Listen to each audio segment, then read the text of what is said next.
Well, getting ready for another dog run, where the boys and the gal will be running free. A little bit of a situation with my camera stuff, but that's always the case. Boy, Jaggy gets his collar on first. Notice Chase back there screaming. He wants to go. Easy, guys. Sorry for the wind chimes. That's just my Ring doorbell at home. Let me know somebody's in the driveway. But Jaggy gets his collar on first. I don't know if you're getting a view of this or not. Hi, good boy, Jag. Hi, good boy. He does have his GPS collar on also. We're a little warm today, so I'm going to leave the car running as I do this, the van. Jason Zorro, I had to unlock the back with the key. That's what you just saw me do. But I'm not telling you. I'm trying to be as descriptive as possible. This is, again, once in a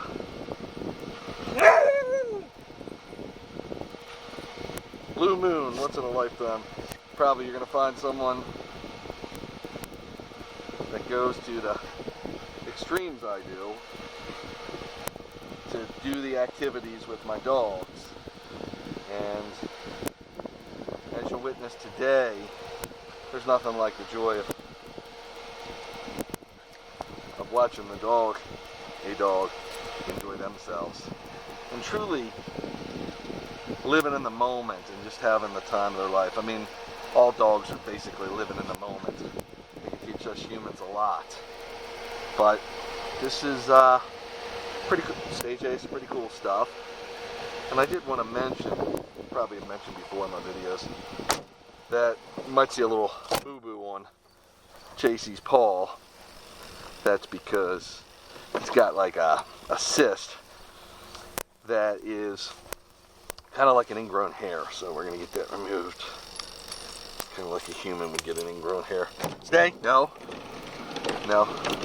This is the eldest one. So I wanted to mention about my friend John. John has taught me everything I know about dogs, besides what the Huskies haven't taught me. But he's my mentor. Consider him one of my best friends. Bless you, good girl. And I think about him all the time. So this is in memory of my good friend John, doing the stuff we love to do with dogs. Okay, Princess. And I'm going to pick her up just because of her age. So, turn the fans and the... I'm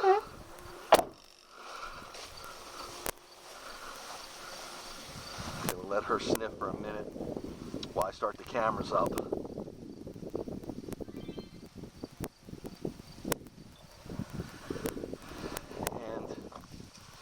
I do that so they stay out of her way. So they stay. Come on, Princess. Free. No, no, no. Here. Chase. Come on. Come on, Princess. What you want to do? Stay. Free. Whoa, Jaggy. Come on, pretty. Good girl. I'm a little more thorough than most, probably to the extreme. But look at this pretty princess, 14, almost 15 now, years old, pretty much having the time of her life. I've done this with the dogs for most of their lives. Free-ranging This is more of an extended version, which I haven't been doing. I've been able to do most of the lives of the boys because they're younger than she is. Princess has kind of been a rescue. She's been with me for about 10 years now, maybe a little more. And the boys are not even 10 years old, so she was with some other Huskies I used to have. I was just checking here because I've got a big piece of equipment and some. Come on, Princess!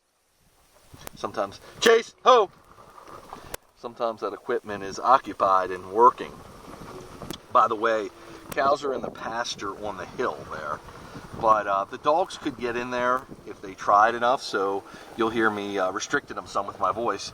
There wouldn't be any problems with them getting in there. They're not going to hurt them or vice versa, but I don't want to upset the pack at this point. Sometimes we have to meander through the cows if they're in the pastures that we're going to, and the farmers, where I go to different farms, in case you've watched me in the past, you know that. They're perfectly fine with that because they know how well trained the dogs are. So what I'm going to do is just throw my keys, if I can keep them upright, in the glove compartment there, because sometimes the riding can get a little dicey. So you'll see the dogs doing a lot of pit stops, a lot of bathroom breaks, and that's one of the reasons this is so healthy, because it really helps them empty themselves. Because in the wild, if they're going to a possible place where they might have a confrontation, come on pretty, or a chance to get at some prey. Easy guys! I just want to slow the younger cows down, so I don't want the... Zorro! Good boy. I don't want the younger cows to get too crazy here, too spooked. Some of them are new, so we haven't had as much experience with them. Come on, good girl. But what I was saying about the... Jag, no. Good boy. He's thinking about going under. Good boy. Made the right choice. Now, if he did go under, I'd call him back. He's still thinking. Oh, Jag! Jag, no! Jag! Come on, guys. Here, come on.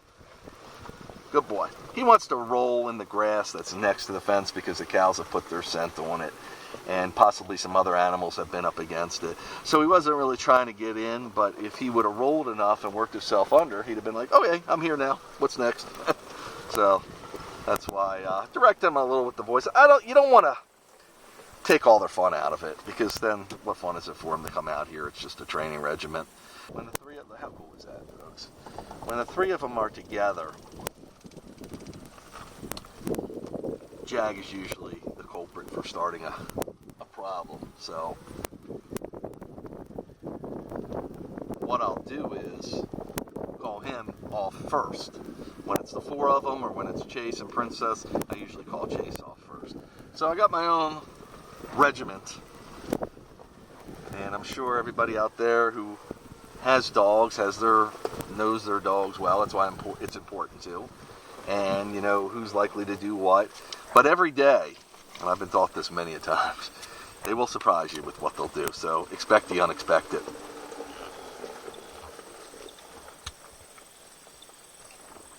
Good girl, pretty. Come on.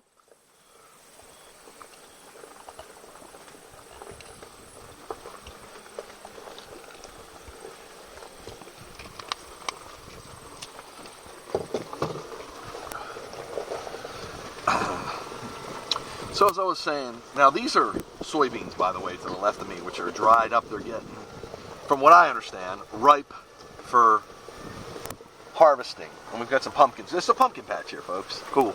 Just saw it. They don't always have the crops in the same place. This is kind of a Halloween farm, if you will.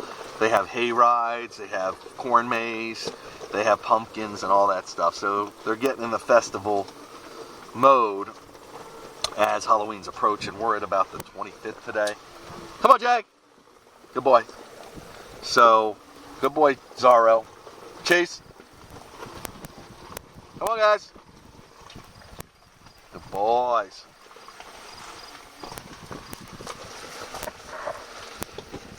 And pretty soon, I saw they had the kind of trailer they use, all decorated, ready for the Halloween festivities, and they'll probably be starting that up maybe this weekend even. So the deal I have here is, it's really cool. I can come here almost anytime I like. I mean, I've been coming here now for, I'm going to say about, 8 years, 9 years, and the people here couldn't be nicer. Just a warm, caring family, for lack of a better description, and just great people. And it is a family here, and some of the farmhands, I believe, are not related, but they're close because they've been here working with each other for so many years. And I'm fortunate enough to be part of this kind of an extended family because I'm allowed to come here and do what I do. And that's through many years of building trust and through a good friend of mine who was able to network. Come on, good girl, and find this place. So you can see, well, you can because I'm pointing my hat. I forget, I wear cameras in different places sometimes, folks. Zorro is enjoying rolling on his back. He just got groomed. If you keep up with my schedule, he got groomed last week. We got the most fur off of him. It's they've been shedding a lot all summer, and this is like their second big shedding of the summer. So that's usually indicative it's going to be a cold winter because they're making room for a new coat. And that could spell trouble for us here in this part of the world, cold-wise, temperature-wise, and possibly snow-wise. Now, Jag's taking a little roll in the soybeans as well. And I believe this is soybeans. You can see he's popping through it. Now, the dogs won't hurt the soybeans, really. If I rode through it, I would hurt them and damage them. And that would be no good, of course. But I would never do that because this is everybody's livelihood, of course. This is what they do all year in order to grow their crops and then harvest them. Jag, here. Jag, good boy. See, he's a little lower than the crops. Now, you saw me have to look for him or not see him right away. And that's why they have GPS collars on, because I can look on a GPS, which I'm not holding in my hands right now. It's on in a holster on my side. I would just look there and see where he's at.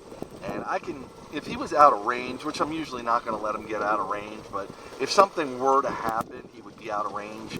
It's got audio tone capabilities and ways for me to contact him. Not only that, I can see him for miles as the crow flies. If there's mountains and stuff and coyotes in this neck of the woods, foxes, coyotes about the biggest deer, of course, are going to be bigger than a coyote, but the coyote could be a little predatory, not towards the dogs, towards small dogs. Yes. Jag! Jag! Good boy. See how I call him and he comes over. Now he's playing it a little bit. He's like, how far will I let him get into it? Chase a little taller, so he's a little more visible, so I'll let him give him more leeway. But as soon as he starts going to the left too much, I'll call him. Chase! He's rolling.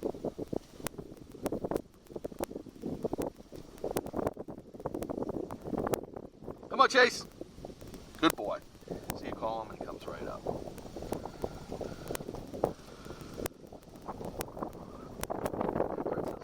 Come on, guys. Jag, no! Jag!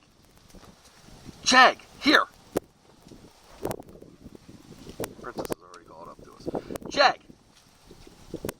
So, good boy. Good boy. If he was a little, still being disobedient, not paying attention, I would give him a little audio tone, which lets him know, hey, I got to get back to Dad. It's not acceptable what I'm doing. I've taught him that, of course.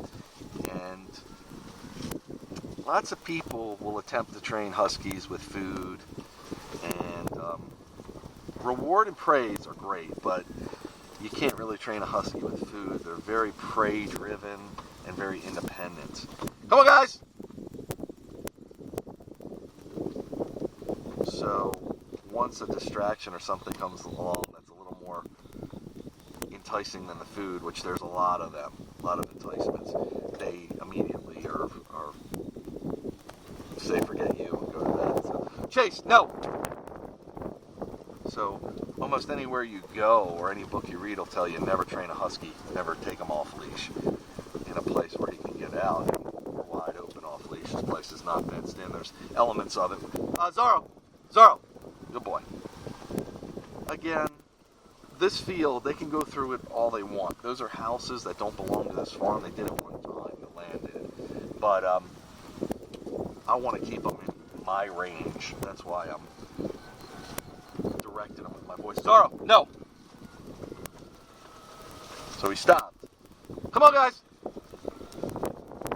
Good boy, Zorro. Come on, guys!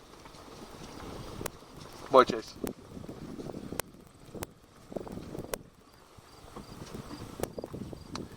if you're familiar with what I do, you know that I use a lot the sled on wheels. I call it fur wheeling. I got a lot of different terms for it. But basically, we do those activities because that can work the dog to the highest degree. It's got the capabilities. I mean, I can literally go for 30 miles if we had to. And when these dogs are fully energized, when the weather's cold and they're feeling themselves, feeling their oats, and they're in their perfect shape for the winter, they could do 30 miles. Now, it's a little, I'm sorry, I'm flying by. It's a little much now to ask that of Princess, of course, so she has a special seat.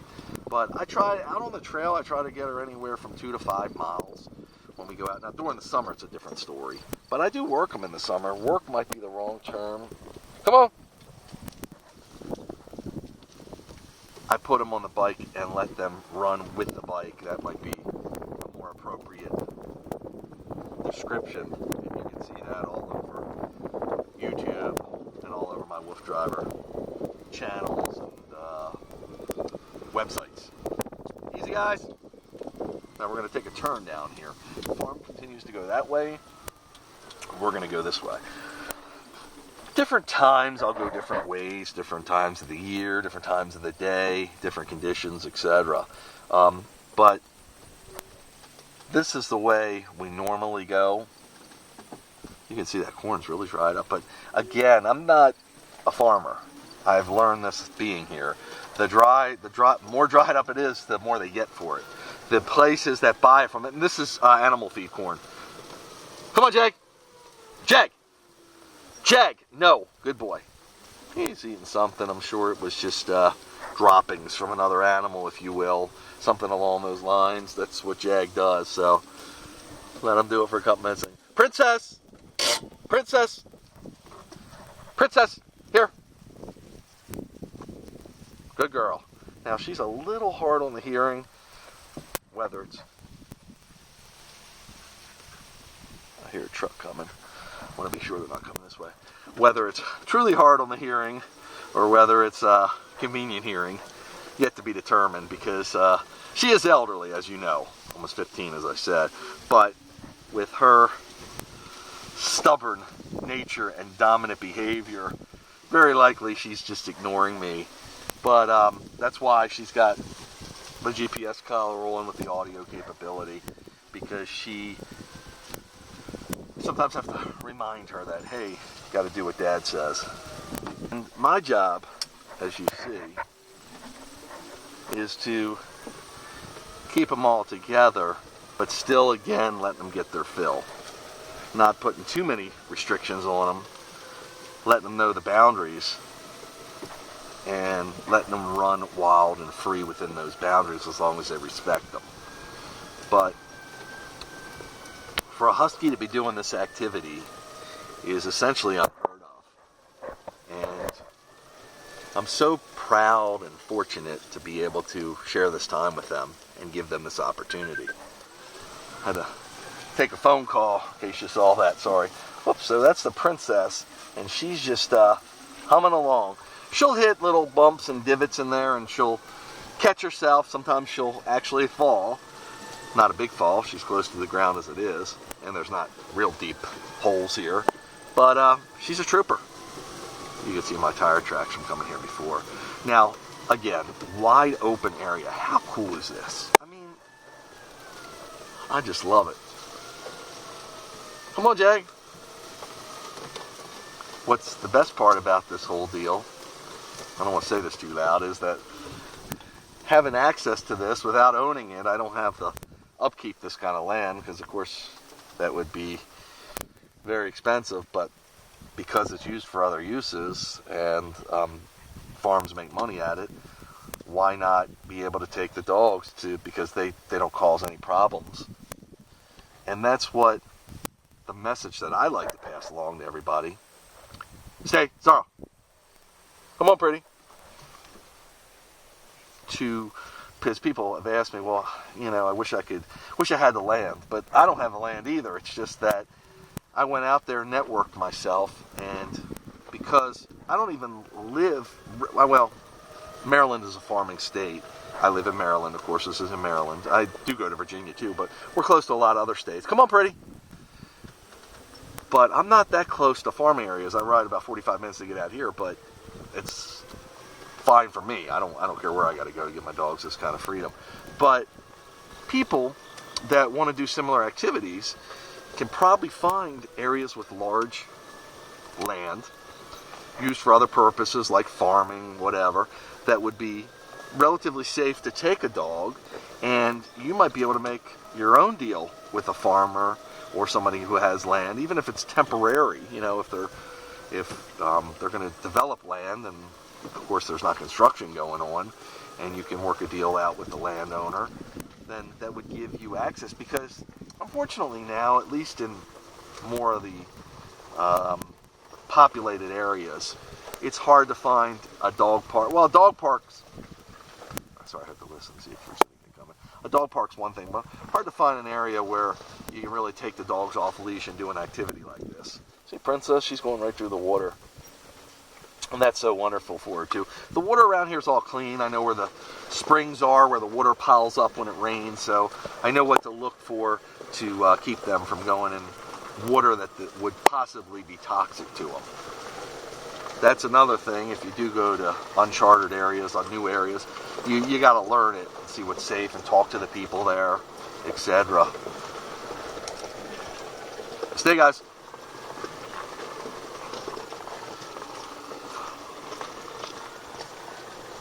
By the way, and again, if you haven't been on a WooFDriver ride like this before,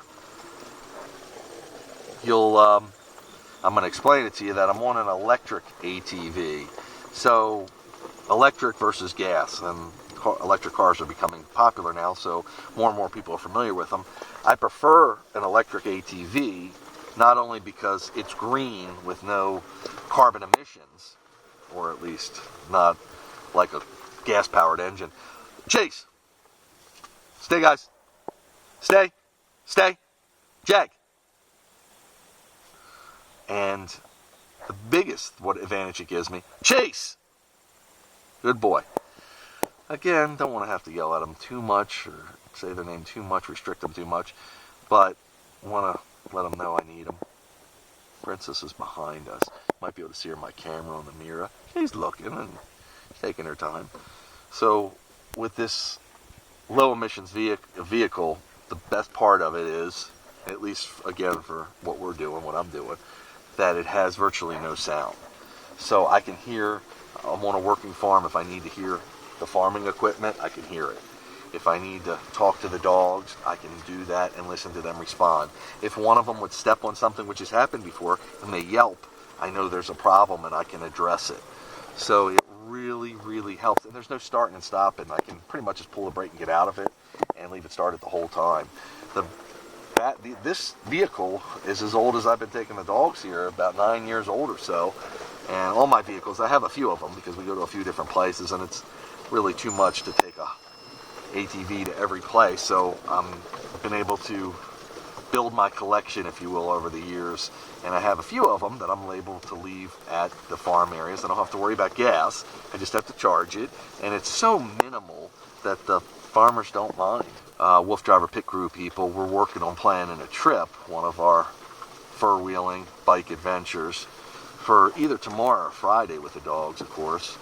And it's going to be nicer, not as humid as it is today. A cold front's moving in. This time of year, the temperature, this is really humid for today. It's not, again, too warm, but the humidity is just making the air so thick. Tomorrow will be nicer. So we're talking about going to an area in New Jersey. I was just reading Chris B. Again, if you want to know more about the people that are part of the WooFDriver Pit Crew, or more about what I do, WooFDriver.com, WOOF. But we're looking at going to a trail in New Jersey that I haven't been to before. I always try to find new trails just to explore it and see what we can get into on those trails. What different animals, hi good boy Jaggy, and sights and sounds. And last week we were at the Sandy Hook Beach. It's not the Sandy Hook where they had that tragic shooting up in Connecticut. This is the Sandy Hook where they had Hurricane was it Hurricane Sandy? One of the bad hurricanes came there. It's in New Jersey again, and it's a great area, I found out. Now, the trail doesn't run on the beach, but it runs alongside. I would hope we could have gotten better views, but we did get some beach views. But it was just beautiful. The weather was perfect. It goes through a few of the wooded areas. It goes alongside of an inlet or a bay, if you will, that you can see clearly. A lot of history there. It's wonderful, and that'll be coming up on the WooFDriver YouTube channel. So, of course, you can check my channel, because by the time you see this video, that video has probably been released. So shooting these videos and doing what I do is quite a challenge and quite an operation. Zorro, see, I saw him go into the woods there. Always got to be alert about all the dogs. Now look at this, Princess is ahead of Jag. I mean, I can't tell you. Come on, good boy. Zorro. He's thinking about going in there, but Dad called him off. I just don't want. We can go in almost any area on this farm, and there's really not other dogs or animals I have to contend with, but the farm animals, which you saw some in the beginning. There are dogs on the farm, but they're not in here usually. Usually I'll get a heads up, or I'll be able to tell and take the appropriate measures, go the other way. We're over. Come on, guys. Boys, we're over 500 acres here, so this is quite the place, and.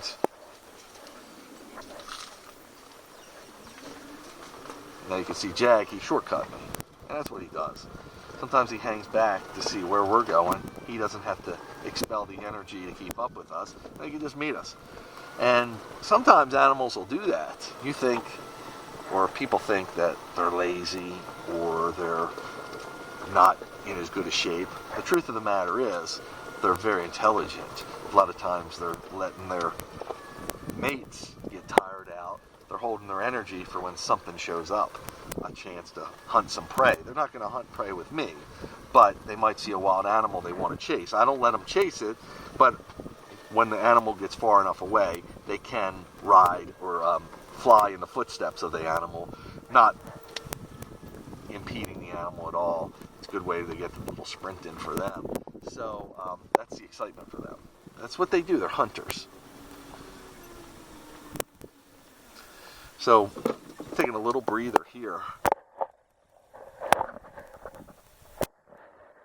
which is, I'm just checking on my cameras because I heard a sound, which is cool because they're kind of interested in what's going on here, and Princess is making her way up to here. And I'll give you a mileage reading. They wear, again, their GPS collars, which tells me their mileage all the time. And I can also, it gives you an average pace, which I could tell if a dog's slacking. Sometimes you don't physically see it because there's 4 of them, 3 of them are white, and you can't keep track of them all in your head necessarily. So the GPS collar will help me that, hey, this dog's been a little slow. Maybe something's bothering it. Maybe for some reason it's more tired than the others, not feeling well. It could have an ailment, a hurt paw or hurt pad. That happens because of the areas we go. Their pads are very susceptible to it, even though they're very strong. The more we do, the stronger, more callous they build up, and the stronger their pads become. But they're still subject to sharp rocks and other objects we come into contact with. People ask me sometimes, because they'll see me running, especially on the bike, some of the trails are paved or a hard surface, concrete, etc. And they'll say, well, why do you run on those? And to be quite frank, sometimes it's better to run on those. Zorro! Again, these woods are all perfectly fine for me to go into. We have a path down here, so I'm not as apt to go in these woods. A little bit uncharted and no need to go into. There's so many areas. I kind of got my courses mapped out here, and that's not one of them. But Zorro was attracted to something over there. Now, whenever they huddle like that, Jag, good boy. Now, one could turn around and bite the other if there was something there that they really wanted to get a hold of. And come on, guys. So we want to keep that in mind at all times. there's always struggles in the wolf pack. Always struggles, competition. So different dogs or wolves, that's their ancestors, will get into sometimes confrontations. Come on, guys! Jag! With each other to vie for pole position, if you will. Alpha. You've probably heard of alpha. That struggle takes place, sometimes more than you think. So the owner, or the pack daddy, pack mama, as I call them, should be the most alpha figure, the forefront figure of your pack. You should be. And sometimes we have to establish that in different ways, depending on the personality of the dog in different situations. And sometimes it has to be reestablished, so it's like retraining them. Zorro. That's a little wet down here, which is good for the dogs because this ground's soft and they're getting some of the benefit of some of the water being close to the top, helping cool their pads. So the pads that I talk about on their feet that sometimes get injured or are susceptible to everything, that's their first line of defense. It's how they emit heat from, too. So there's a little spring here, that's where he's at. I don't know if it's full of water. Zorro! Known to be a lot of groundhogs we run into. Yeah, so the water was here. This is perfectly healthy for them to drink. It's a spring, and I'm going to let him. Zorro! Good boy. See how I turn around? Now he's going to go to the left, he's going to go to the right, but I just didn't want him meandering too much in there because he probably was picking up on a scent. Actually, as I see it now, the wind's blowing. It's creating a little rustling of the corn stalks, and they think that that's indicative of an animal being there.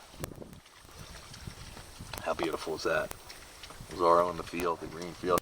Princess is making her way here. This is a good time to just check mileage and see where we're at.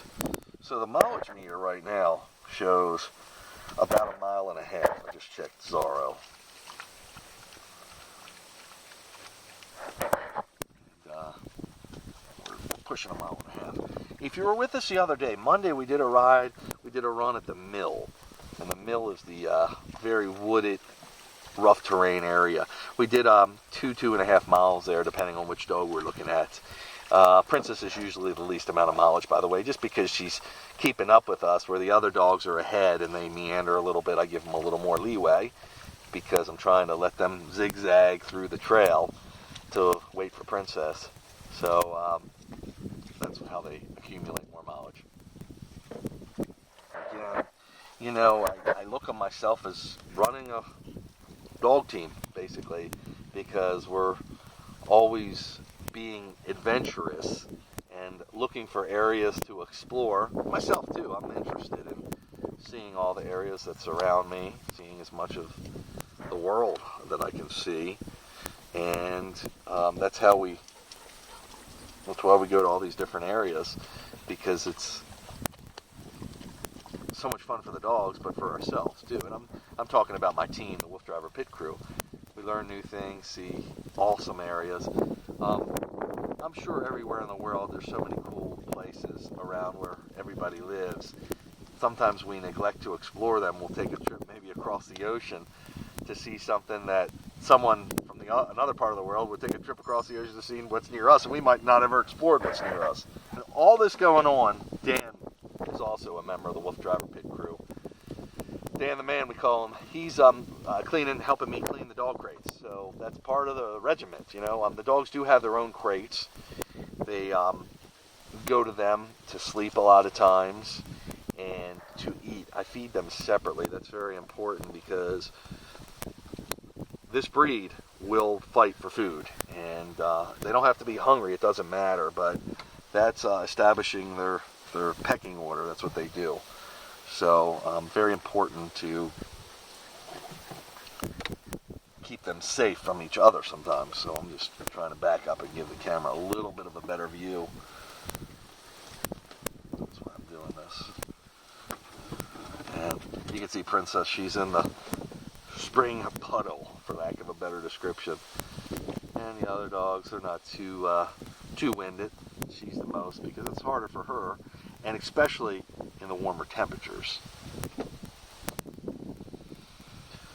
So Monday, I was talking how we were out running the mill, and it was considerably cooler or a lot less humid. Actually, we got some storms rolling in now, but the temperature difference, especially as the dogs get older, really has an impact on them.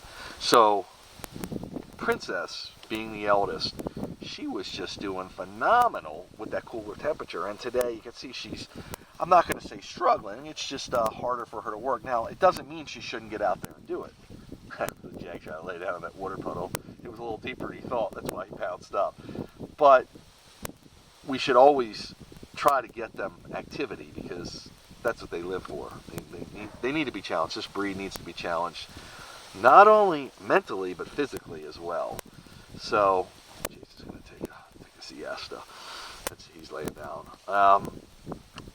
So, to combat the heat, of course, go to areas where there's plenty of water access, plenty of shade, and go slower. That's my ingredients, or my instructions for being able to take the dogs out year-round. Now, when they were younger, the heat was not as much of a factor because the shape, they were in such good shape, just youth.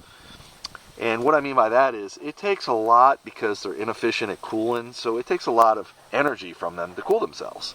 So you notice they're panting a lot. That's burning up their energy, because they can't breathe hard when they're engaged physically if they got to breathe hard to cool themselves. They can't get rid of the air and bring it back in quick enough. Come on, guys, if that makes sense. I'm not a doctor, but I did stay at a Holiday Inn last night. Remember that commercial? But that's what's happening. Come on, guys, free. Well, you see, they were sitting in front of me. Come on, free. Come on, come on.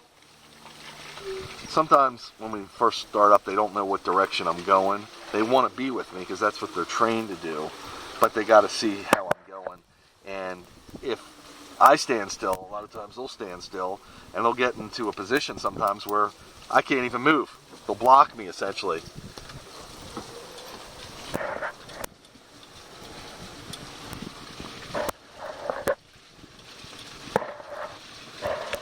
So this is, I don't know what this is. Looks like, I thought it was corn, but I could be wrong. I don't see the corn stalks. Now, I don't know. I have to ask them what happened here, if the crop got ruined somehow. No, maybe, no. The corn's on the inside, sorry. That was just, I don't know if it's an offshoot of the corn or not, but the main corn crop is here. Come on, pretty. So these fields are separate for whatever reason they do that, and they'll grow tall grass, or this becomes hay. Jack. And I said his name to let him know I'm there because Zorro's the biggest dog I have right now, and believe it or not, Jag's the smallest, and Jag will push him around because Zorro was the youngest of the pack, and his big brothers chasing Jag let him know they were boss. So Jag still has that muscle he likes to flex over Zorro. Come on, Jag. Jag, good boy. Come on, Zorro. Come on, guys. There's a big difference in all of their activity level today versus Monday again when it was cooler. If you watch the video, right now I'm in most of my videos are at least on these free-ranging runs, because I do so many of them, are time-lapses. Basically for me, it was grasshopper, it was cool. Basically for me to preserve the memory and document what I do. So I hope everyone wants to share in on it, but again, I'm doing a lot of it for me. And I want to remember these times too. And quite frankly, it's incredible how many times I've gone. Come on, Princess. Sorry about that, folks. Had a camera battery to change. Probably got another one to change soon too. But we're back here on the field, rolling around, just having a great time. It's becoming more and more overcast. The wind's picking up. A cold front's moving in. Yeah, wait, Jag cut Princess off there. And believe it or not, I mean, they will fight over territory. That's considered territory there. So, some of the situations have to develop with them. And being the pack leader in ourselves, we have to manage them with our voice, however. So, I'm looking for certain behaviors or postures from the dogs to determine what's going on, because remember, unlike humans, they're not communicating through talking, but they are communicating through body postures and positioning.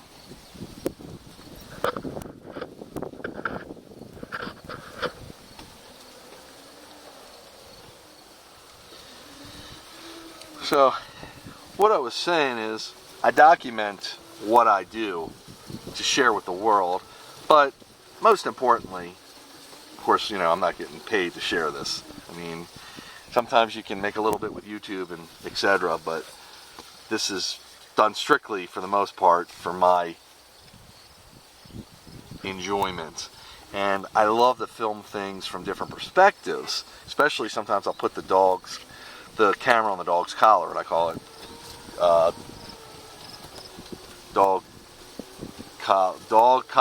camera, a collar on dog cam, whatever I call it. It's a YouTube channel.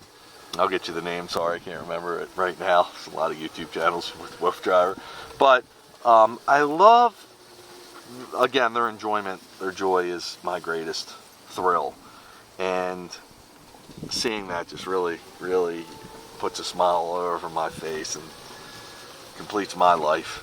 So that's why I do everything I do. But I've started this time-lapse stuff on more recent videos, as you'll see. That's my latest kick. It's actually called hyperlapse. Come on, guys!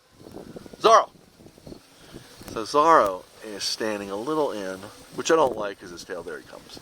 Okay, so I was going to give him a little audio tone. Come on, Jag! Jag! But I didn't need to. But hyperlapse is kind of like fast forward. So it plays the video really quick, but it films it that way, so it's better quality than just taking a video and speeding it up. That is my latest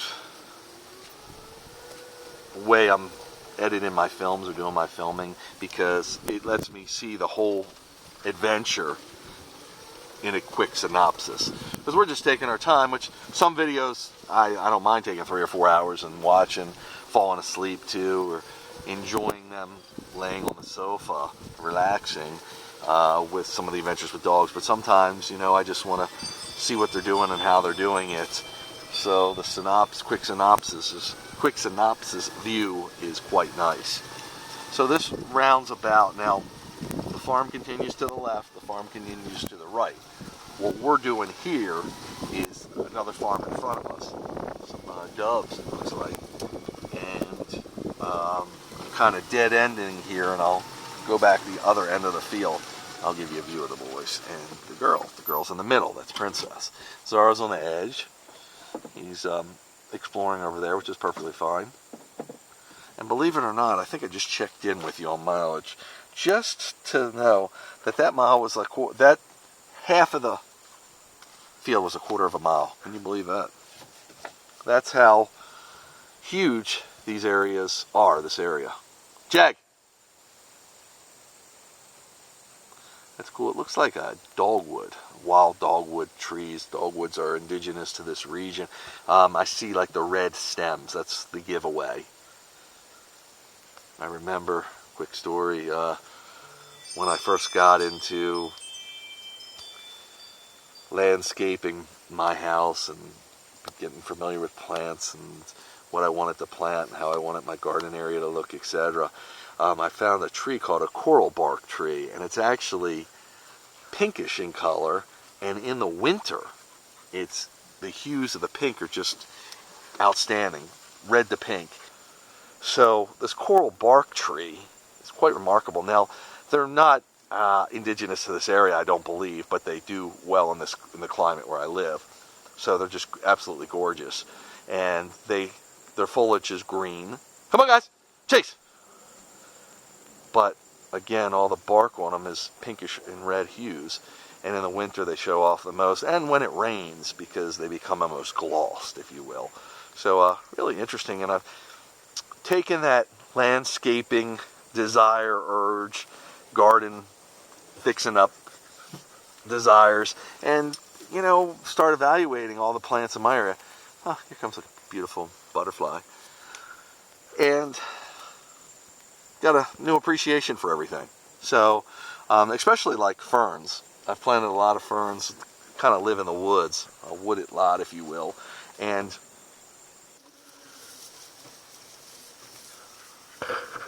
as I saw Zara getting further and further, I said, wait a minute, there's hitchhikers back here. Hitchhikers are usually thorny balls that catch onto the dogs, and they're just a pain in the butt to get off. And they can also irritate the dog. They can hurt us humans trying to take it off. Here's the red dogwood I was talking about.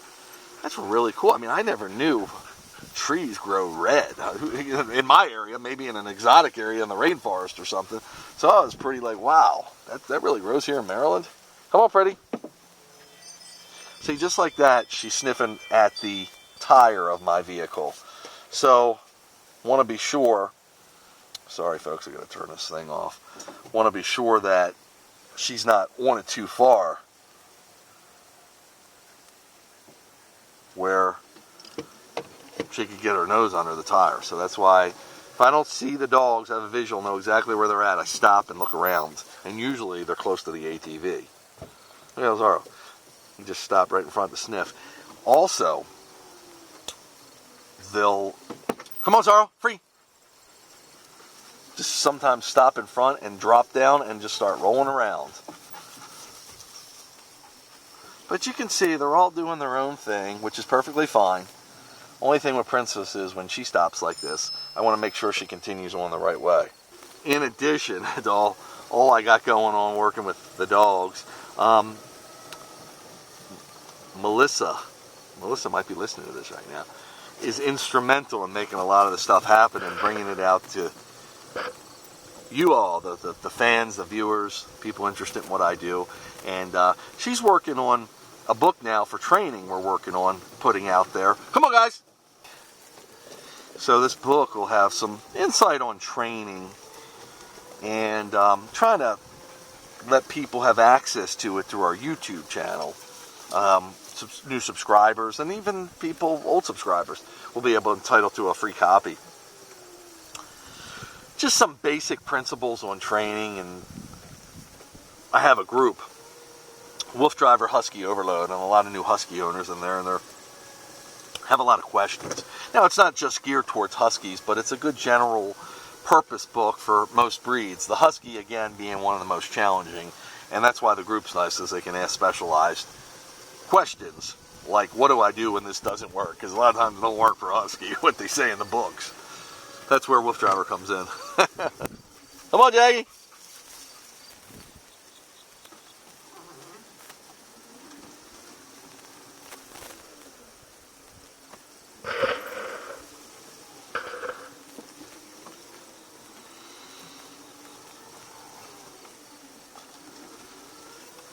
Another thing that really excites me on the journey is Princess, her age and her drive, that she still wants to do this and she's still excited about it, and really showing very little physical ailment. It's remarkable. Now, she is on a lot of medications. She's got issues like high thyroid count,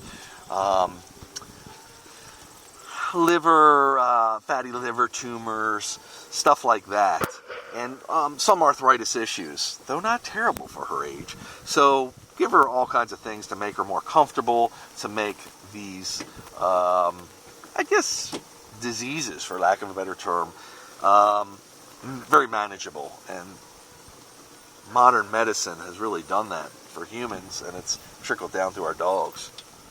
So it's really cool. Now, also, feeding them the right foods and the exercise is so important. Some of it we can't help, it's hereditary, of course, but getting her this exercise, I think, is one of the biggest keys, all the dogs, and keeping their motivation up, their excitement.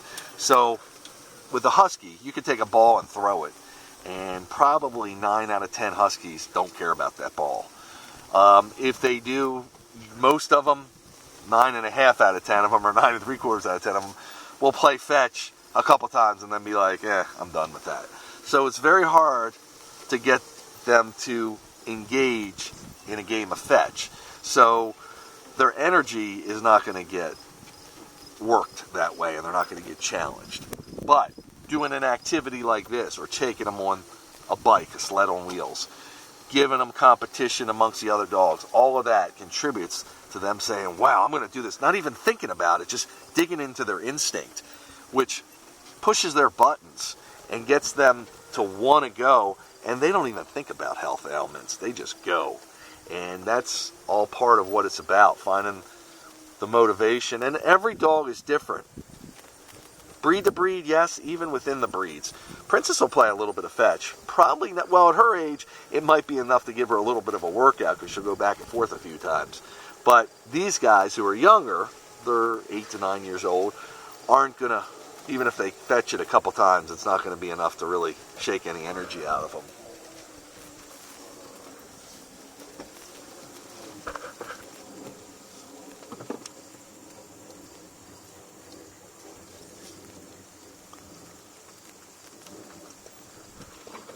So, Princess is coming to my right, Chase is on my, Jag's on my left. I'll get their names right one day. So that's why, just like that. I mean, yes, we were going probably a walking pace, but she kept right up with us. I mean, that's amazing. This will meet here, that's why I'm not too concerned with him being over there and giving him a little more freedom. He'll work his way down to me. Now some dogs, I don't know if you just saw that, Princess, or Zara bumped into Princess, that would be an aggressive posture. Chase, no! Chase! Come on, good boy. Good boy. I made the right choice. Good boy. So them bumping into each other would be looked on as an aggressive posture, and some dogs, which aren't familiar with each other, would possibly fight over that. Come on, guys. Haul, haul, haul. Haul means to the left. They understand that, and hence they're going to the left. We made a left turn in case it looks opposite on the camera. Cameras reverse things sometimes if you're looking in a mirror, just like a mirror does. So these are the offshoots. No, Zorro. And they love walking in the field because that's where the animals hang out and take shelter. Wild animals, that is. Come on, guys. Again, if I stopped there, they'd all congregate. And with new dogs, there's something called the 3-second rule. 3-second rule means that they can say hi to each other and be right next to each other, sniff each other for 3 seconds. Beyond that, a fight can ensue, or a confrontation. So, because these dogs are familiar with each other, they have a pecking order. Still, sometimes they challenge each other. Usually 5 seconds is my rule if they're all over each other to start calling them off.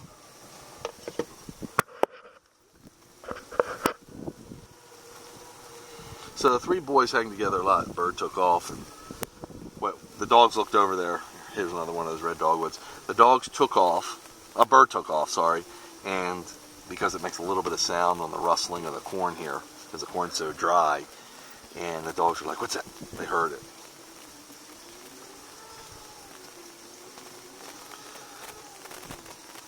Looks like the storm is still not formed yet, which is good. That'll keep us out here a little longer.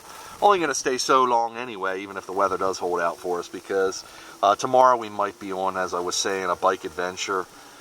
Or if not, we'll be doing something else. And don't need to get in too many miles, don't want to wear them out for tomorrow. So Jag's preening himself. He probably got a hitchhiker. He's got the most dense fur out of all of them. Come on, Jag! Sometimes you'll see them stop in the middle of the field and roll. Yeah, sometimes they're scratching stuff off their back. They're scratching their back. Sometimes they're trying to roll in some type of manure because that acts as hides their odor, their dog odor. So that's how they would prepare in the wild to hide their scent. So animals they might prey upon wouldn't be able to detect them coming. They would think they were whatever animal the manure was from, or you might think it's manure, etc. Their scent won't be as readily detectable. Come on, guys. So I went over the hill, and Princess is on the other side. I want to take my time and make sure that she crests that hill. Good girl. There she is. And also for her to see us, so she knows what direction we are in. Come on, pretty.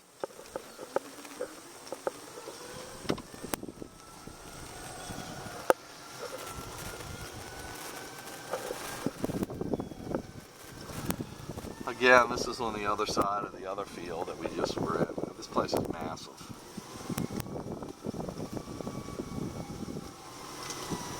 A little shaded back here, so I'll let them meander.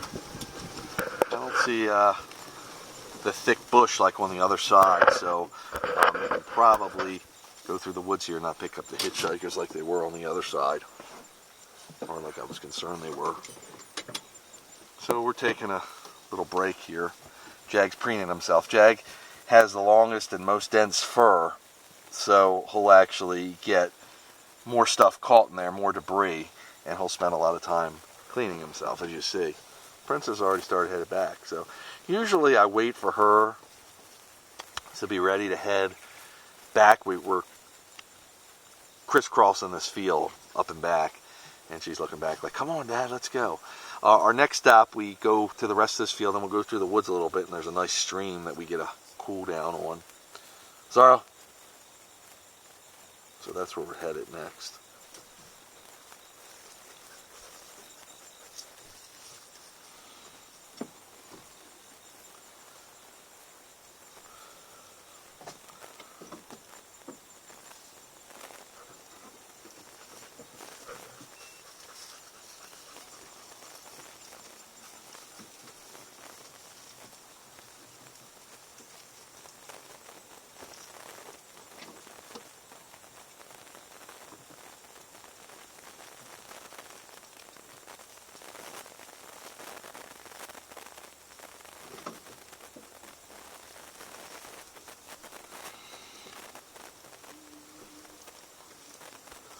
Next door again is another farm, and they have a lot of cattle over there. There's a fence in there somewhere that separates these two farms.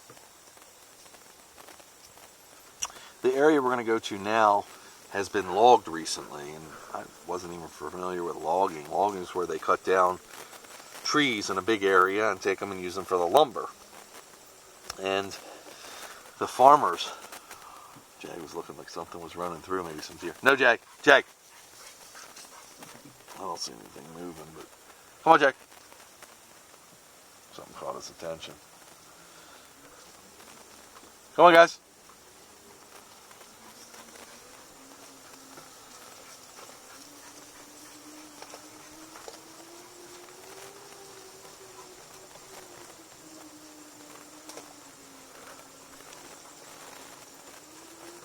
So, farmers who, in Maryland at least, probably all over the country, farms need to have, I believe, a certain percentage of the area needs to be wooded, where they can't grow crops, and there has to be any waterways that are through there, has to have certain runoff, etc.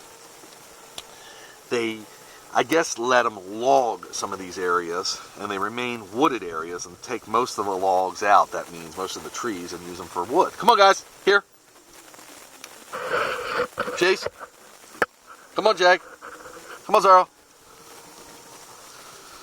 So, they recently did that, actually, to, I believe, the neighbor's land, which borders some of the woods that we're going to go through. So it's interesting, and there's a little bridge back there that they took the big equipment, I guess it's excavating equipment or skid loaders, whatever, and I had to cross it, and actually I had to straddle between two of these bridges, temporary bridges. No Jag! Boy, it was quite interesting, and we'll see if it's still like that. Get it on film. It might be on one of my other WooFDriver films, so if you ever watch my videos, there's always something different going on. Even though sometimes we go to the same areas, different times a year, different ways I film it, the dogs are doing different things, there's always something interesting and exciting to watch. And again, that's why I film them all. Come on, Zara. Zara, no. Boys.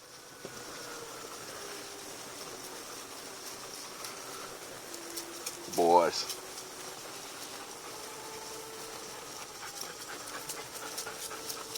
I think I said this, but the antennas coming off the dogs are part of the GPS collar system, which I can communicate with them and see their positioning.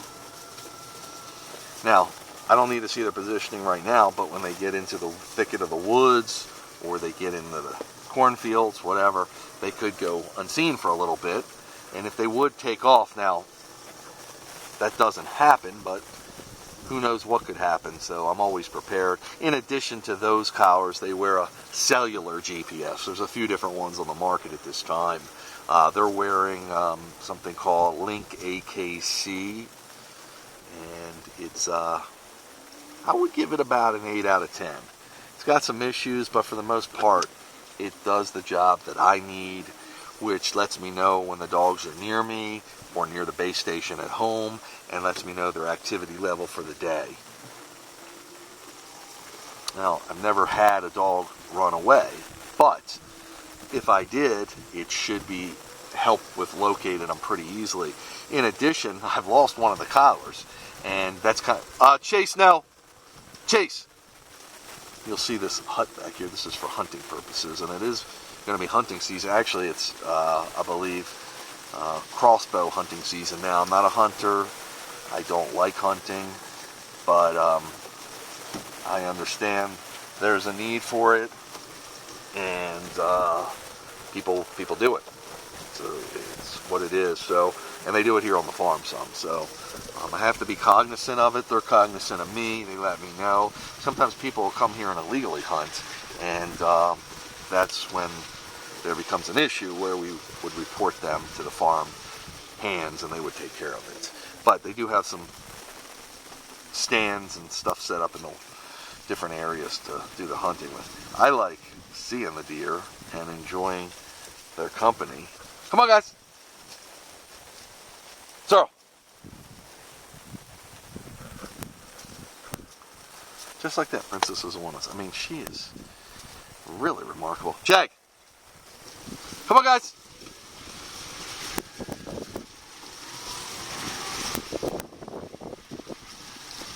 Look at her running now. I mean,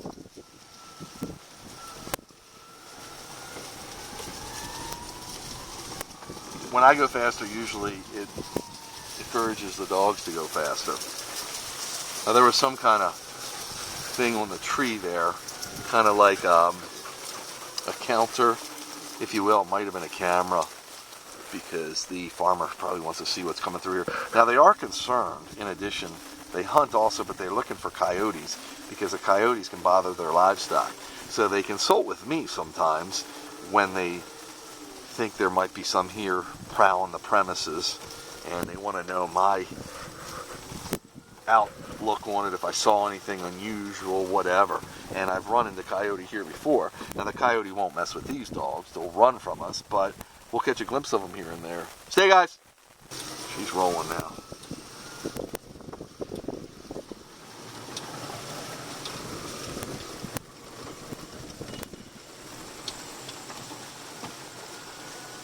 Really cool area we're going through. Come on, guys. Free. Come on. Free. Come on, let's go. Let's go. Let's go. Let's go. Let's go. Come on. Jag. Free. Come on, guys. Come on. Come on. Free. Come on. Come on. I'm just trying to get ahead of her, because she'll slow me down too much on here. She's better behind me. Come on, Jag. Free. Come on, Jag. Free. Come on, Jay. Come on, Jay. Free. Have to motivate him. Whoa. A little rough riding here, folks. That's what this is all about, though. And this is fun for the dogs. Easy, guys.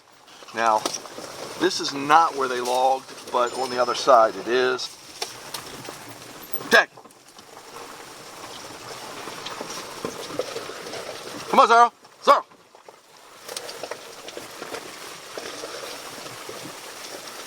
Come on, Jag.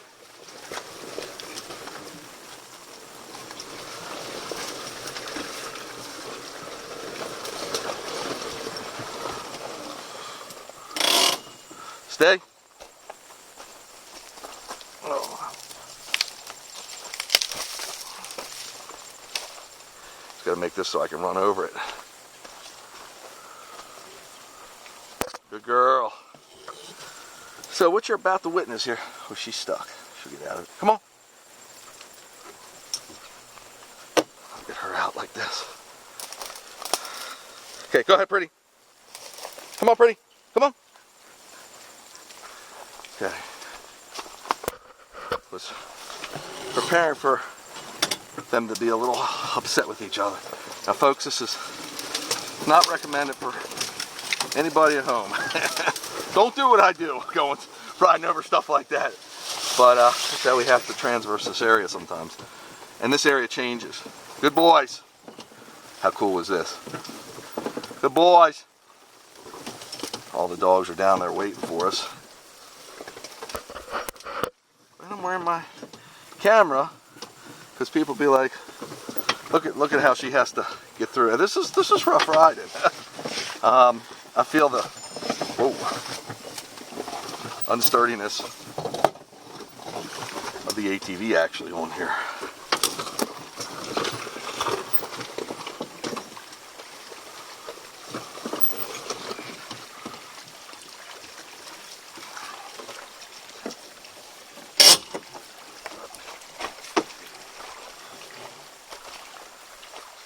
So, just checking for him. He's a good boy, but always want to be sure. And he blends in this time of year with his coat. I want to try to give you a good view.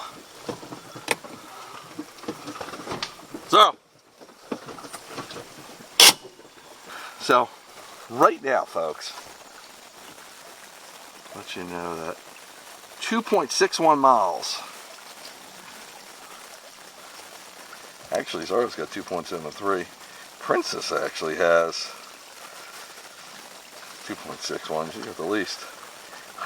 They're pretty good. That means she's staying at 2.75 for Chase. Chase! That's amazing. This looks like it was cleaned out, not by the loggers, but by the recent storms we've had. See, Princess is cool on her underside. And that's what's so awesome. She's smart enough to know that cools her. That's one of the most effective ways of cooling. And when I say that, I mean the other dogs don't usually get that, put their chest in the water, but the chest and their stomach is where their internal organs lie. So that really helps keep them cool. I'll get out because they seem to want to be down there. And I just want to keep an eye on them. And I don't want to move. Good girl, good boys. I don't want to move until Princess is ready. Good boys, Zaro. How cool is that? I mean, it's just absolutely beautiful. Now, there could be a beaver in there. I'm sure it's well hidden, so. And I'm letting them have a little leeway. I'm not, yep, see, they turned around. Now she's ready too. So that means we're ready to move this operation.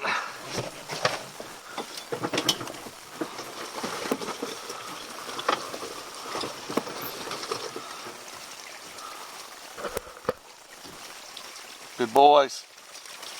Good boys. Come on, guys.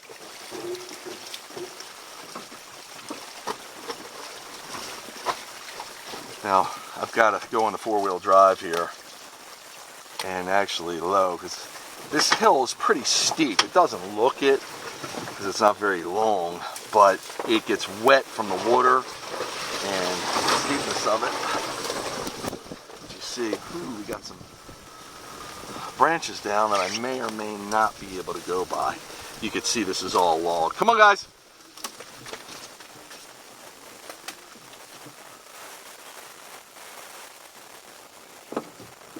Look at that. How cool is that? I just love watching them. Their confidence level is pretty high, which I pride myself on, because she might not be able to get over this. Come on, pretty. Let's see if she can. Come on, good girl. Stay, guys. Stay. Stay. I'll push this down. Watch this. Good girl. Good girl. Good girl. Love watching her work through some challenges. So it keeps her young. So I'm going to have to bust this up. Kind of like doing that. That wasn't a big deal. This ATV can go through anything. Okay, let's see if they took, ooh, they did not take the tracks away. And I'm not as comfortable going over them, but I'm going to see if I can anyway. So, I'm talking to myself, trying to figure out my route here. Look at that, look at Jaggy. This is what we have to be careful of. Stay.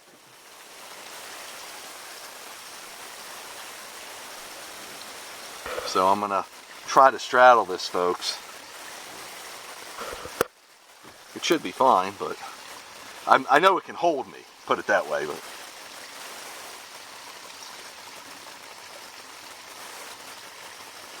Jag. Jag. I'm going to make sure the dogs aren't around. Now, it's not going to fall. I could fall. The ATV could fall in if I don't center it properly. So, and I don't want to make too big of a deal of this because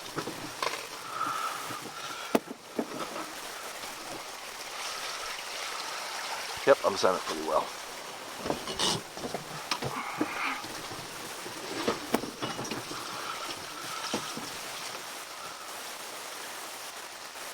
Come on, guys.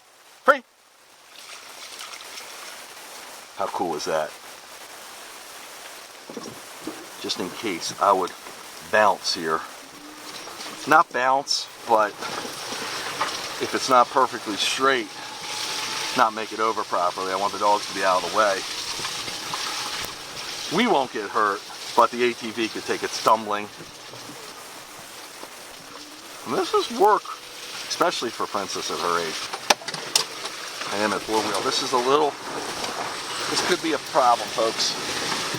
Luckily, I got out of it. Come on, guys. Okay. See, you never know what you're going to run into here, folks.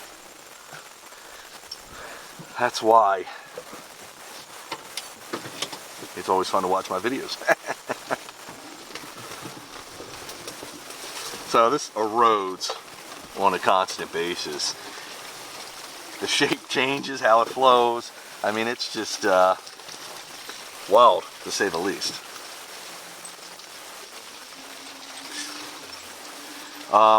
Need to be real careful through here that I don't get stuck.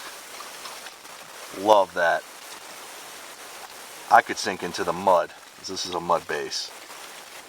Now, I'm hoping I'm not going to be stuck here, but I'm not sure, so I'm waiting for the dogs to see where they go.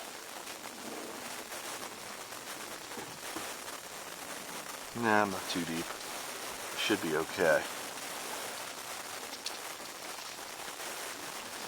I'm not sure about that.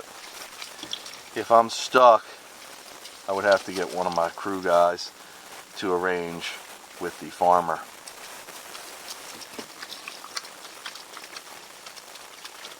To help get me out of the situation. See how he had a tough time getting up, so it's gonna be challenging. Oh, I'm stuck.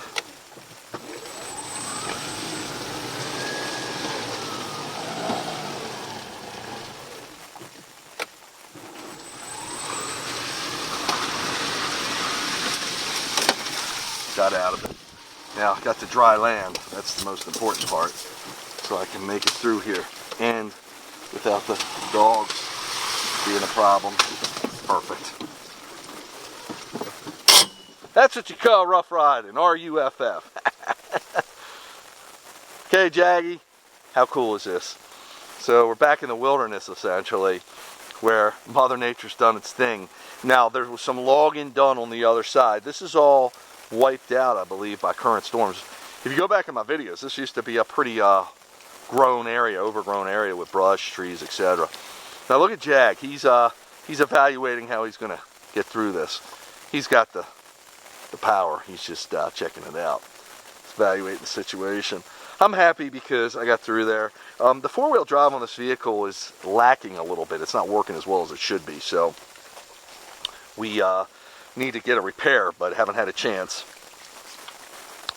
That's why I was more concerned. If four-wheel drive was working properly, there'd be no problem.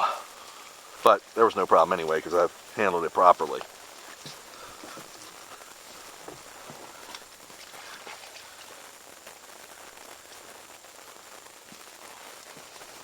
Okay, I'm going to actually let them do their stuff. They're enjoying it.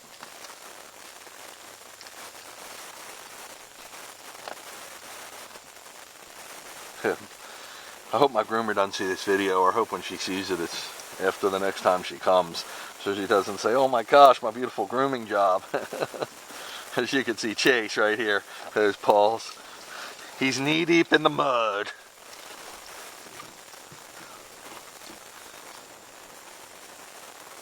Come on, Jag. Jag. Good boy. Now watch Jag. Come on, Jag. Come on. Shake it off, Jaggy. There he comes. Okay, we're going to take our time and go through here. Now, Jag will attempt to pass me, and he's quick enough, so I want to keep him in the mirror. Come on, Jag.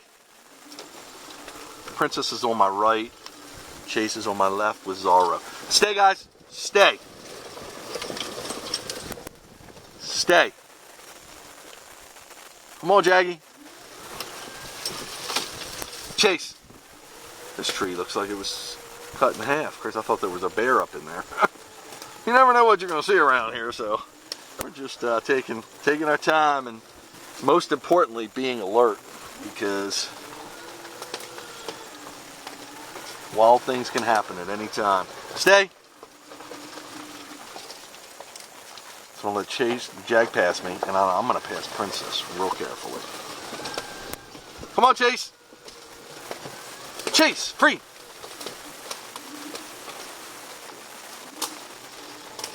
We're probably approaching 3 miles at this point. So when we get up here, we'll make the determination. I'll probably go to the pond, try to end with about 3 1/4, 3 1/2, and call it a day. This is a good spot for her to check, and lets me pass her. Stay, guys. Come on, Jag. Free. Princess.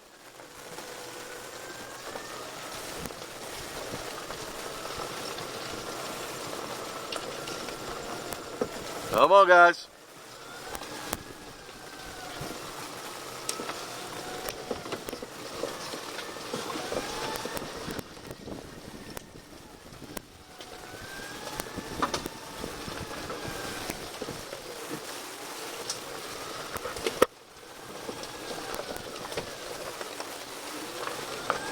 See, I'm pacing it. They're in front. She's behind. And I want to keep them both within my sights. Especially her, because whether it's purposely or not, her hearing doesn't seem to be as sharp. Chase, stay! So I want to make sure she knows where I'm at. If she gets off trail at all, I can rein her back in easily. Good girl. Chase, stay! Sticker bush got me. Come on, pretty. Jag. Good boy. Again, another cornfield. We haven't been by this one yet. Sticker bushes got me. Now this is an area where I want to make sure she gets, yep, she's on target. Let's keep her in that direction. Now we're coming down to where we entered the farm. We went around about a quarter of the farm, believe it or not. So we got 3 deer, whoa, but that wasn't far enough to, he was getting out of range to where I needed to correct him, give him an audio tone, but didn't need to. Called himself. I believe that was a deer. I don't think that was a coyote. If that was a coyote, that's a bad thing. Now look at her, she picked up the pace. Right there. If that was a coyote, that's a bad thing, because the cattle are in the pasture there, and that whatever it was, I'm pretty sure it was a deer, could have taken off into that pasture and could theoretically harass them. Less likely that it would happen during the day, but I'm going to ride past there just to make sure.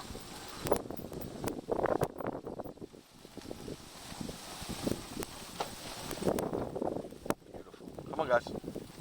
Let's go to the pond. Come on. And here comes the pretty princess. So, come on, Sorrel.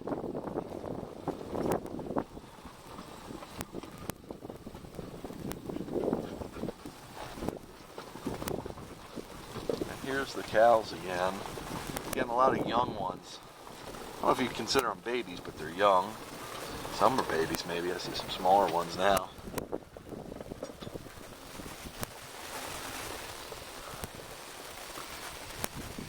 And we're waiting for the princess.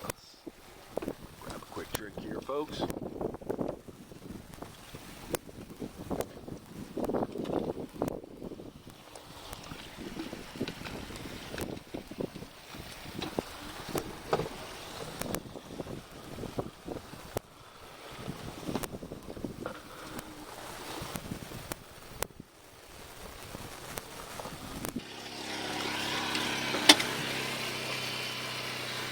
So, I didn't recognize him, but he has permission to be here. He wouldn't be on that ATV.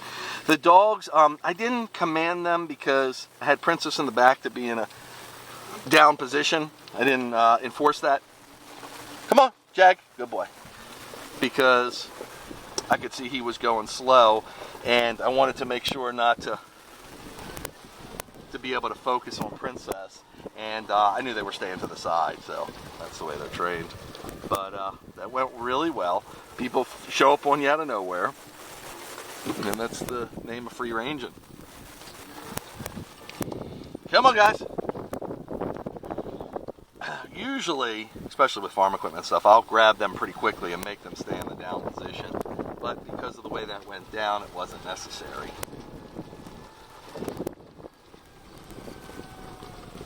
Come on, guys. Good boy, Jaggy. Good girl, Princess.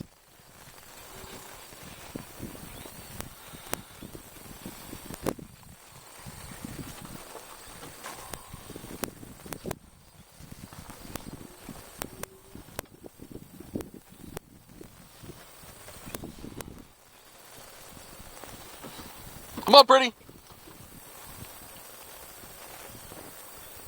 So, I don't think it can make up its mind if it wants to rain or not, which is okay by me. I mean, I wouldn't mind the cold front, which is I'm sure going to move in.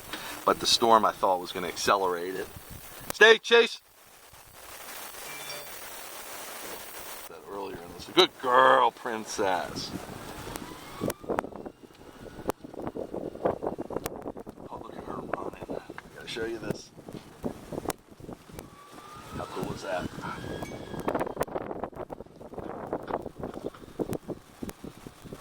So, it's important to be very cordial to everyone here on the farm.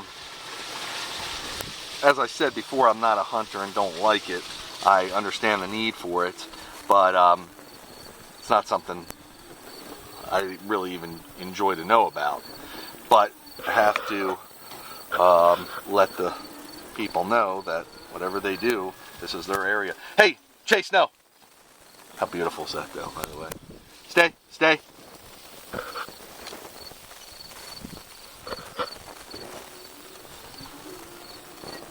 See, I'm going to let him run in this field because I can see him. His bright white fur shows up nicely against the, what I'm thinking is soybeans dried. But I can't be certain. But they show up nicely on it, and there's no hitchhikers along there. The hitchhikers are in the brush. Hitchhikers are the thorny balls I told you about. No!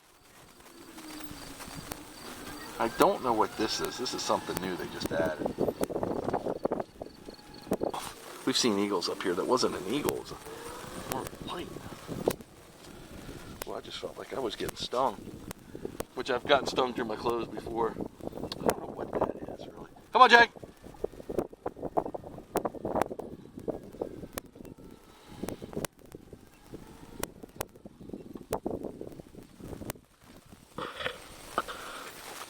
I'll give you a mileage check in a little bit. Just don't want him to keep going over there, so I say his name a little more abruptly. What I mean by that, I don't want him to continue on. It's okay if he goes around the pond. If he comes back here, I just don't want him to deviate to the other side as we're going to keep going, because we do that sometimes. He likes being over there by the dock. You can see, and this pond is perfectly safe for them to drink out of, soak in, etc. We haven't had, usually you need to worry about water when you've had lots of hot days. Algae builds up, and then it kind of builds up on itself and becomes toxic. It strangles the water so it can't breathe, and the toxins stay in the water. And then if you would ingest the water like a dog or cat or whatever, it could actually poison them. Kind of extreme to happen around here, but it can happen almost anywhere, even in puddles. So you want to be careful of that. We didn't have that dry of a summer. Usually if you're getting rain and water and movement, you're not going to have it to begin with. But when you're getting lots of direct sunlight every day, hot, and no rain, that's when, at least my understanding, it can build up. And the water, I believe it can even look like blue. So weird nature phenomenon. Now Princess is thinking about going, and actually the pond's a little low, so it's a little harder for her to access. She's going over there, and I'll ride over. They're all over there.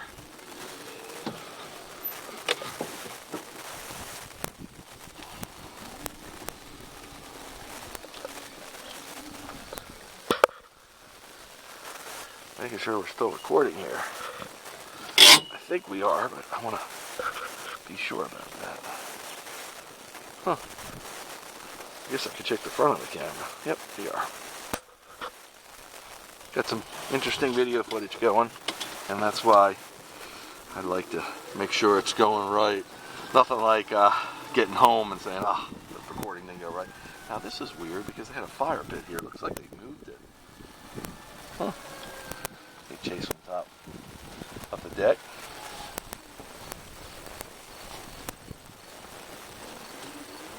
When I was talking about the algae building up in the water, it becomes almost like mats of algae. Now, that not to be mistaken for grass that's cut or these little algae. I don't know if they're duckweed. Duckweed grows rapidly too. It's not toxic. Duck seed. It's said as it's a name, but these are not the algae mats that I'm talking about with the toxicity, the possible for creating toxic situations. Now they want to go down here. Come on, Chase. This water's moving. Oh, jaggy church. Now usually, or sometimes, if we had more time, I don't want to wear them out. There's plenty more field. I've covered a little more than a quarter of the farm here.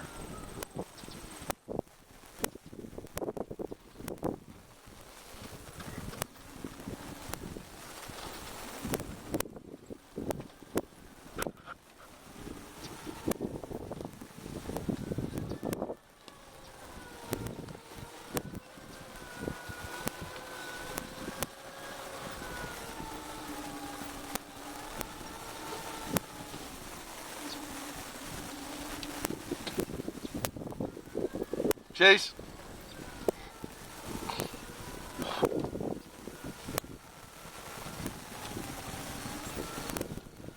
Princess is doing just as great as can be. Easy, guys. Now be a little louder because in case anything's down in the thicket down there, I want it to take off.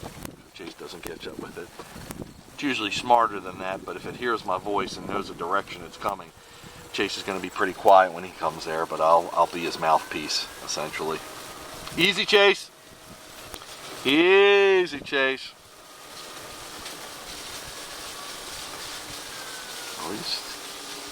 Full swim. Chase is a husky swimmer. Not a lot of husky swimmers. He likes it though, which is good because, as I was talking, Princess will lay in the stream and get her underside. Swimming does the same thing, of course, because their stomach's touching the water or immersed in the water.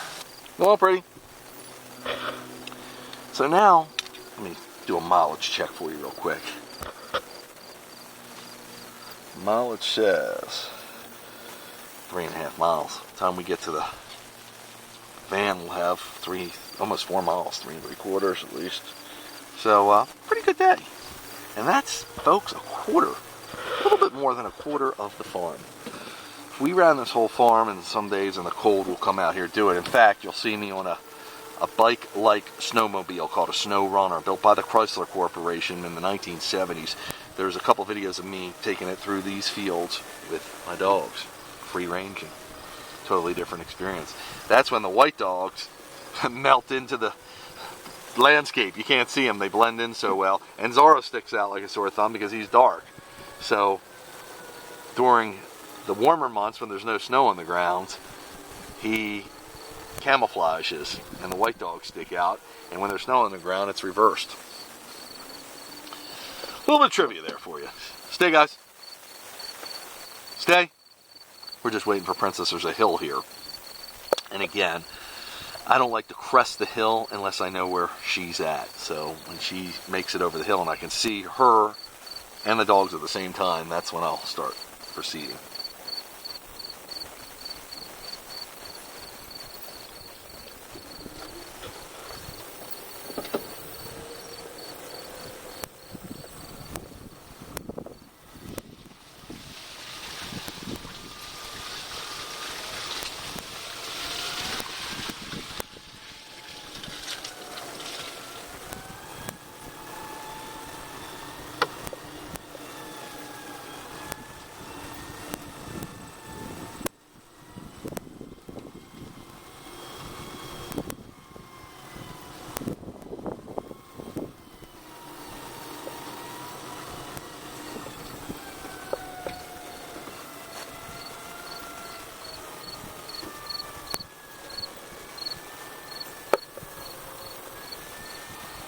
So the dogs are wondering if I'm going to go to the left or right, and it's good. This is when they look at me, and this is all the training. Stay, Jag.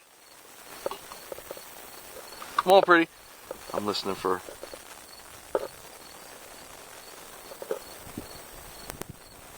his ATV. See if it's coming towards us. Because again, I want to be prepared for him.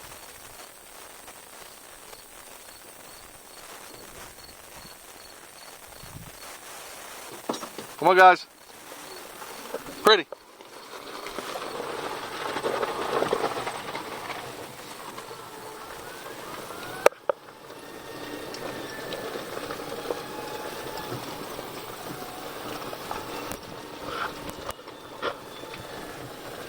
Stay, guys. Stay. Jack, Chase. Come on, good girl.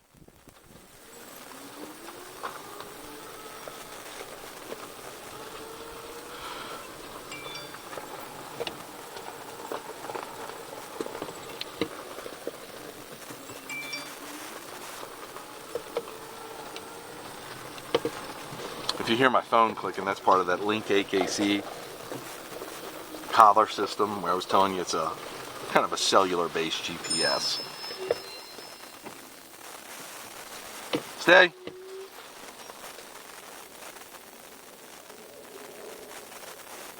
Come on, good girl. I'm paying extra special attention to her because I know we have the hunter back there. Not that he's going to hunt here, but he's riding through, and I want to make sure I can hear him coming, of course, but I want to make sure he doesn't sneak up on me.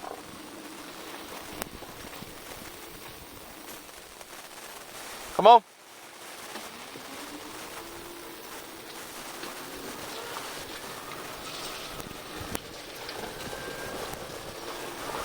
Jag is again preening himself. The burrs, see him pulling the burrs off of him, getting stuck in his fur. Again, he's more prone to that because of his dense, thick, long hair. Longer hair than the others. These are all, by the way, woolly coats. I didn't mention that on this video, I don't believe. So a woolly coat is a long-haired, double-coated dog, or animal, I believe. And most Huskies, battery ran out on the camera. So most Huskies, the majority of them out there have what they call a waterproof, normal, or even short coat, which is probably what most people are familiar with. Most people don't see long-haired woolly coat Huskies like these.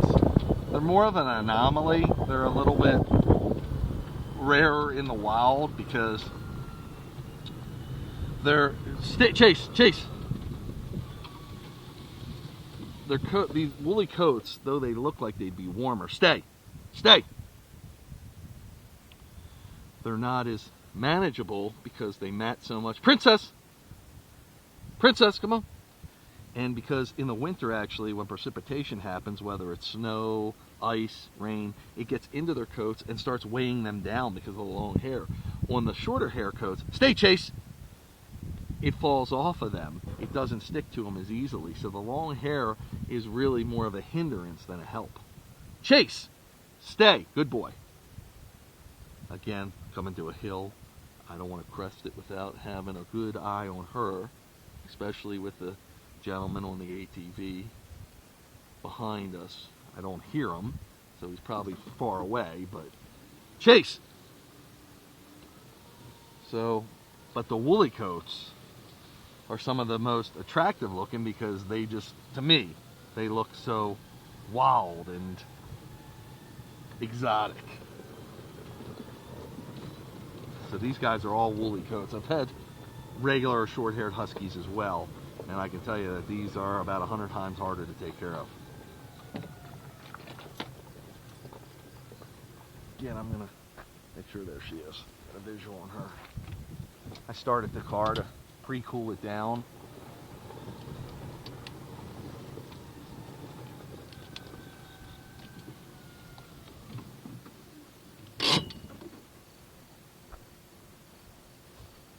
Actually, because it was started so long, it probably didn't stay on as long as I liked it to. Okay. Doing a quick temperature check. Still a little warm for them. Come on, pretty. Stay.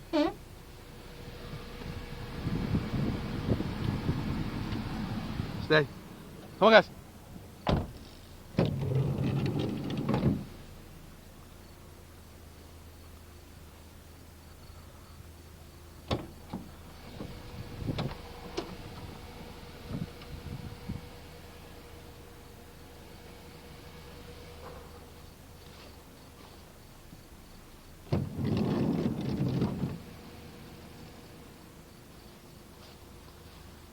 Well, it's cool enough, of course, all the doors will stay open. Fans are blowing. It's not that hot, but I do want to let it cool down some. A little bit of an incline for her. Come on. Ah, good girl. I want to lift her. She jumped. Whoa. Good girl. Good girl. Stay. So this is her GPS collar. And what I do is just let it cool. I'm going to pull the ATV close to it. Now, they could jump out, but the only one without a collar is Princess. Should be fine. And again, the collar are more for when we're out there roaming than need it right now. I'm gonna try to put the stuff away real quick.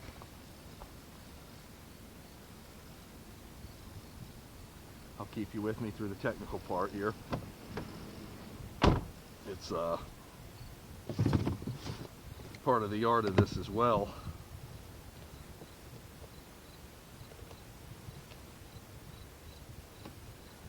I use some really cool stuff, and I love doing it.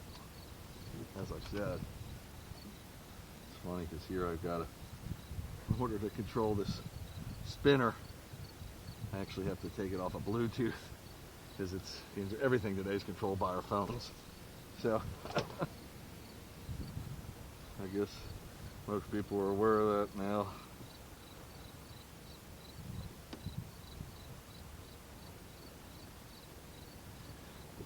So it's cool because that's all my camera equipment today. Again, I'm talking, I do these time lapses, and they're pretty easy setup because I'm only doing a couple.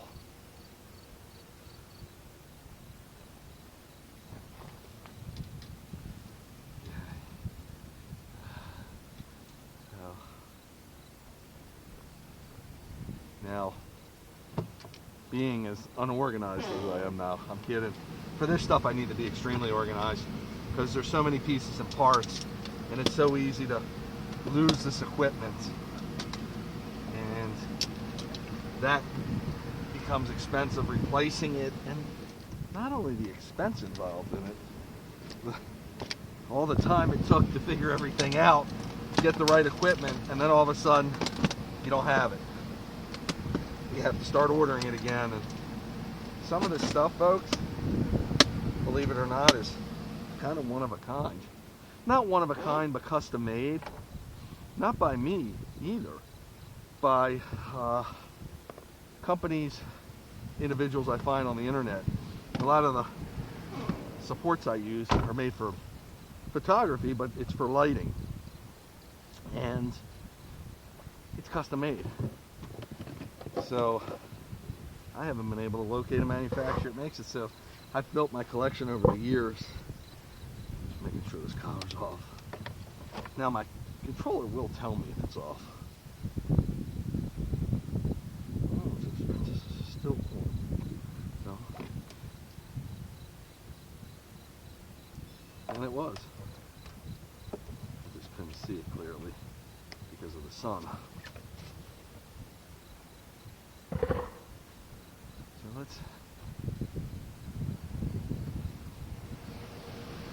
So now I check the temperature again, make sure we're getting in the range here. It's cooling down, still a little warm, so I'll give it a few minutes and have my final little talk here. So you can see the dogs are pretty content. They're happy, they did their stuff. See, stuff like this gets stuck in their fur. Hard to get off now. When I get home, I'll use a glove, or actually the dogs will preen themselves, preen it out of themselves. Kind of like a bird preens its feathers.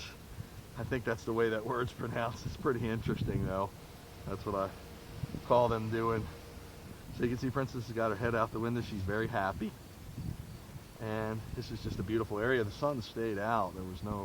The rain never happened, at least not as of now. And that's typical in the summer, so gotta be prepared. I usually have a rain suit with me for pop-up storms, etc. I've got all the air running, and I've got fans running too, blowing the air from the front into the back, moving plenty of movement. Van's pretty wide open. It's got a high ceiling, as you see. And this is I call it my economy ride, because I don't know if you're familiar with the big truck or not. I call that the jumbo truck liner, because it's a big truck. You can see Jag pulling it out of himself. And it's a 6-door Ford Excursion. So you probably catch us in that too. So look at here. I'm just going to show you. Here's what he pulled out. This is a hitchhiker. Actually, this is a mean sticker. It's a hitchhiker. Look at that. He just pulled it right out. Now, if I try to pull it out of him, he'd become aggressive. It's just like, if we take a splinter out of our own finger, we know our pain tolerance and we trust ourselves. But when someone else does it for us, we're a little more hesitant. So, it's starting to cool down now. We can take Jaggies off. And what happens is the dogs will stay here for a couple minutes in the van while it'll be started, air's on, fans are on, and I run up there to put the ATV away. I could actually park up there, but sometimes there's other dogs and distractions, and it's closer to the road, and I'm always being cautious, in case you couldn't tell.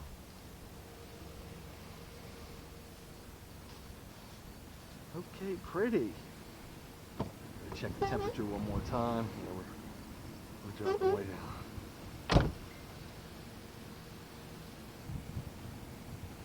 Ready? Good girl. Come on, back. Ready. Good girl. So now I'm going to cool down enough I can close up the van and keep the dogs cool while I put the ATV back.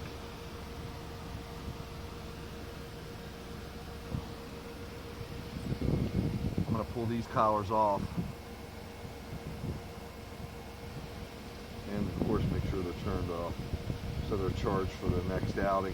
Now usually I have to charge these collars once a week, once every 2 weeks, depending on the amount of usage we get out of them. They're really nice and they hold a charge really well. So if I forget to charge them, they could probably go for a month on one charge if with light use.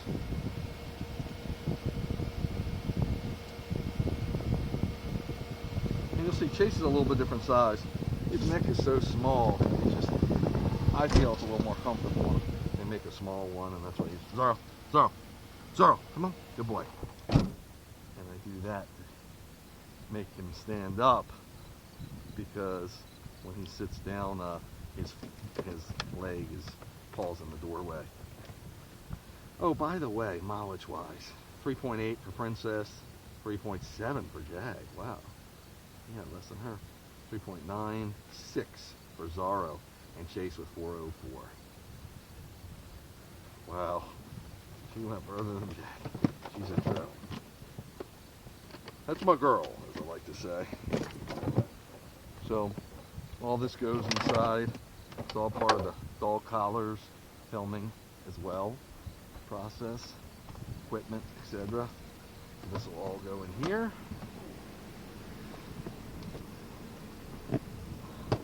Oopsie. And one other thing I will do is I will close the windows now, because I let the air, the warmer air out. Temperature one more time, still moving down. Be right back, guys. And I'm going to take you with me. Oh, my iced tea.